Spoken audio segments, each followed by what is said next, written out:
এই টেস্টিবল চ্যানেলে আপনাদের সবাইকে অনেক স্বাগত। বন্ধুরা, আজ চলুন বিহারের একটি মজার চিকেনের রেসিপি আমি আপনাদের সাথে শেয়ার করি। বিহারি স্টাইলে চিকেন কষা। বন্ধুরা, আপনারা ছুটির দিনগুলিতে কিন্তু পরিবারের লোকদের এই রেসিপিটি কিন্তু তৈরি করে দিতেই পারেন।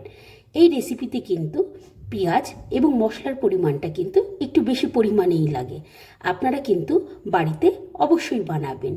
আর যদি রেসিপিটি আপনারা সম্পূর্ণ দেখতে চান তাহলে এই ভিডিওর নিচে দেখুন লিঙ্ক দেওয়া আছে, সেখানে ট্যাপ করলেই আপনারা পুরো ভিডিওটি কিন্তু দেখতে পারবেন। এটি যেরকম খেতে সুস্বাদু হয় সেরকমই কিন্তু দেখতেও খুব সুন্দর হয়। আপনারা কিন্তু অবশ্যই ট্রাই করবেন। বন্ধুরা, আজ তবে আসি, অন্য কোনো দিন আবারও অন্য কোনো রেসিপি নিয়ে আমি আপনাদের মাঝে আবারও চলে আসব। আজ আসি বন্ধুরা, বাই।